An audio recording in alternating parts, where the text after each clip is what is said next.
Welcome, parents and guardians. My name is Mrs. Palmer, and I'm your child's Algebra 2 teacher. All right, parents, let's go ahead and take a look at your child's Algebra 2 Schoology page. Right at the top of the page, you will see that there is a Zoom class meeting link for them to click on to come right into the Zoom meeting.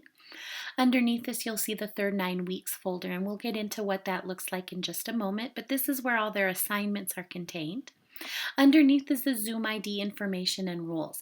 I do encourage you to click on this because not only does it have the Zoom information and the rules, but down underneath I did add how you can join Remind and get messages and contact me as well.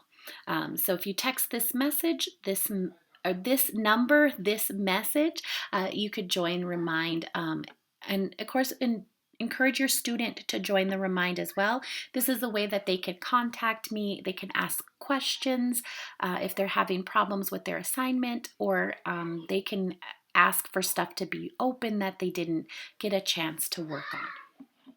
All right, let's go back and continue down the page. There's also a page here for your student on what they can do what they should do if they cannot attend the Zoom meeting.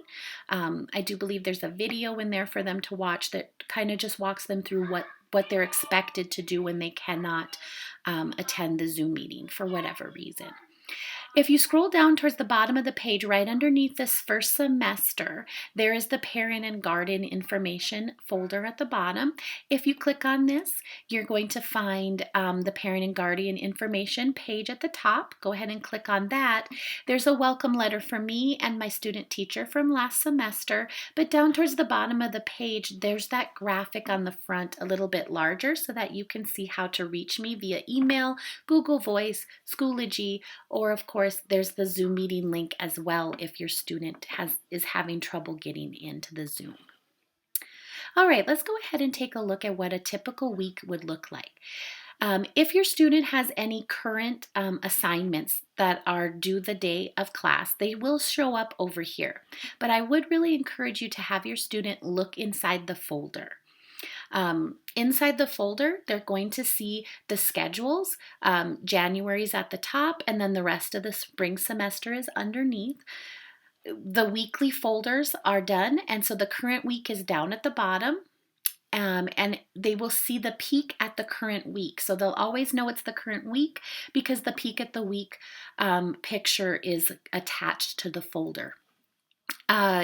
This peak at the week is normally up the latest by Sunday evening, right after dinner time. That would be the absolute latest that it would be up. So encourage your student on Sunday evening, or they could check on Saturday as well. I've been pretty good about getting it up, but have them check to see what's coming up for the next week. Let's go ahead and take a look at a typical week. Let's go ahead and look in week 2. So they have a folder for every day that their class meets. The purpose for the Monday, Tuesday folder is because I see period 1 on Monday and I see period 6 on Tuesday, and they have the same content in the folder. So they'll only see the folder currently that they're working on as that day. And then the next ones will come down below and so on. We did have class meetings this week, so they had their class meeting information in here as well. Let's go ahead and take a look in Monday, Tuesday's folder. All right, there's an attendance check at the top. Please encourage your students to take the attendance check. This just ensures that if I forgot to mark them present and I thought that they were absent from the Zoom meeting, or they were absent from the Zoom meeting, that it does get their attendance fixed and changed, that they've been working asynchronously. They'll see the agenda, what was covered that day in class. The Zoom class would be the lesson that we had. The classwork would be the assignment that's going into the grade book. And the exit ticket is for me to see, did they understand the lesson for the day? So if they keep scrolling down, there's a classwork page, and in this classwork page there is a link to Alex, which is the website where their assignment is, and I'm going to show you that in just a moment. There is a pre-recorded video that they can watch that just in case they were absent for whatever reason, or if they're working on their assignment to finish it up on their own, and they have some questions, the video is really quite helpful. Down at the bottom, there are notes to go with the video so that they can, and of course the live lesson, that they can download and print so if they choose to. Okay, scrolling on down, there's the exit ticket at the bottom, and this, once again, is just data for me to see if they understood the lesson. So this exit ticket does not go in the grade book, as does not the attendance check. The exit ticket is normally a question that goes with the assignment. The attendance check is just something fun and some trivia. Okay, let me go ahead and show you what their ALEKS assignment looks like. So I have one down here. Normally the assignments are 5 questions long. I don't like to make them much more than 12 for a test. One of the great things about ALEKS is that it's different for each child. No two students are going to have the same question. ALEKS has a lot of extra supports in here for them. They have some stuff over here that's going to help them. Here's an example, an explanation, and the message center where they can message. It's either me or ALEKS, I'm not quite sure. But I do believe if they use some of these things, that they do end up having to do a similar problem. They won't get credit for this one.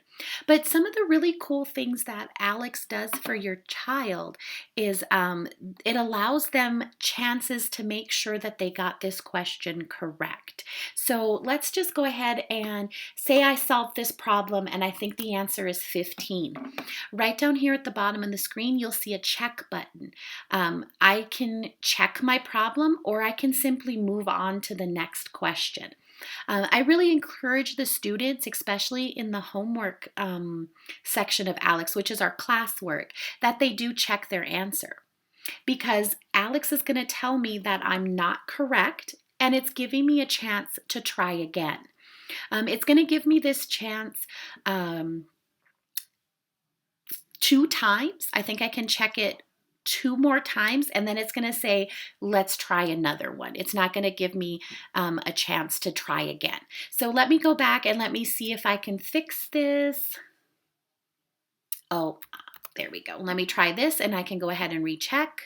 And ALEKS is thinking, and now I got it correct. I can try another one if I want, but I have credit for that problem, and I can either press continue or I can press the number 2 at the top of the screen. And I can just do this throughout the whole assignment. This is not, of course, available on quizzes or tests, but the quizzes and tests are made from the assignment. So if your child is doing the assignments, they've already seen what's going to be on the quiz or the test. All right, I think that basically goes through everything. If you have any more questions or comments or concerns, please feel free to set up a one-on-one, and I'd be glad to meet with you. Thank you.